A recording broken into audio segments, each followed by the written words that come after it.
guys, as most of you probably know by now, it is Batman week. We had first Aquaman, then The Flash, then the combined week with Cyborg and Wonder Woman. Now we have Batman week. Still not expecting to get a Superman week. Hopefully we don't, because if we do, it's going to be way too hard for me not to see it, but I don't expect that. Yesterday we got the quick little 15-second clip of Ben Affleck announcing Batman week, and then today we got the Batman little mini trailer. As with the previous ones, it's fun, cool, exciting to see new footage and stuff with Batman and Justice League. We have a few cool action shots with him fighting parademons, some cool Batman-ish shots, standing on the gargoyles and looking down onto Gotham, and cape flapping, and all that cool stuff that you want to see Batman do with superhero landings, and just stuff that looks like Batman. There's also some more dialogue between Bruce and Alfred when they're on the plane. It's an extension of the conversation, the line that Alfred says, that things were easier when we had just to worry about exploding wind-up penguins, an assumed reference to a villain, the toy guy, or it could be the toy man, penguin, we don't know, but obviously a Easter egg reference to a past villain. We get a little extension on that, where Bruce is kind of sitting back and saying that was a simple life, But we also get some not dialogue, but some voiceover, some stuff from Ben Affleck talking about his character, kind of explaining how Batman is different in Justice League compared to Batman vs Superman, where we were first introduced to his Batman in the DC cinematic universe. We've heard him say it a few times on interviews and, things like that on TV and appearances and whatever, Comic-Con, where this Batman is a more hopeful, optimistic portrayal of Batman compared to Batman vs Superman. This is his character evolution in the DC cinematic universe.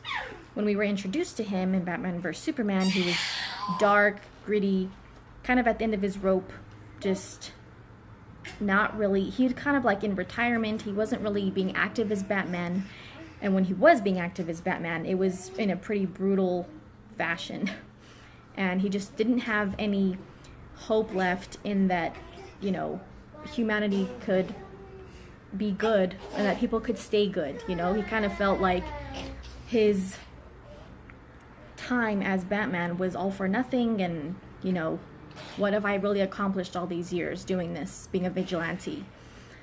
And of course, what kind of contributed to that was the fact that Robin was killed by the Joker. And so the fact that he couldn't prevent that kind of made him, just kind of go on a downward path into... And we know that, just Batman in general as a character he's a pretty dark character, he's not as optimistic and light as some of the other Justice League characters, and that he's always kind of on a slippery slope when it comes to going down a really dark path that he can't come back from, right? But that was one of the complaints that a lot of people had about Batman vs Superman, is that he was way too dark, way too violent, way too brutal. And we see that at the end of Batman vs Superman, we're getting that the first hint of that transition and evolution into a more hopeful Batman that people want to see in a movie. And looks like that's what we're going to get in Justice League. So they just of course go on to explain a little bit more of his character and how he's the guardian of Gotham, and he's this he's kind of like an urban legend. Even that scene that we've seen in the trailer, and I think they also show it, they do, in the Batman trailer, where Cyborg sees him for the first time, and he's like, I heard about you, but I didn't think you were real. Because he, Victor Stone, Cyborg, he also lives in Gotham. So it makes sense that he would have heard about him but that's what Batman is supposed to be, right? He's kind of like, people are supposed to be afraid that he exists. They don't want to, if they're a criminal, obviously, they don't want to get a run-in with Batman. But, so we're definitely Ben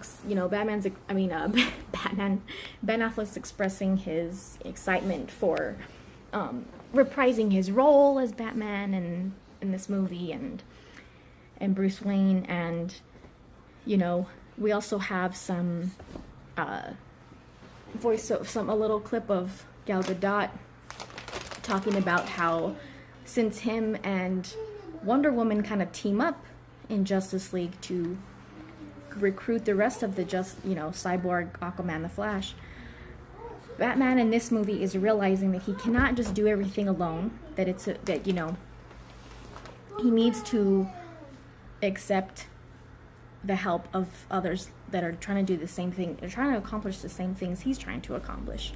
And so I think Wonder Woman kind of helps him to realize that, and that it's okay to just to have a team and work as a team. So we'll see what else they give us the rest of the week. I'm not expecting any more. I think with the past ones, we've just gotten like their mini trailers, their animated posters, and then like an origins video explaining their character's origin in the comics and giving us, of course, most of us know a lot of this stuff, but since they're promoting their characters for a team-up movie, as many people to know as much about these characters as possible going into this movie, since there are a lot of characters and we're getting introduced to 3 new characters.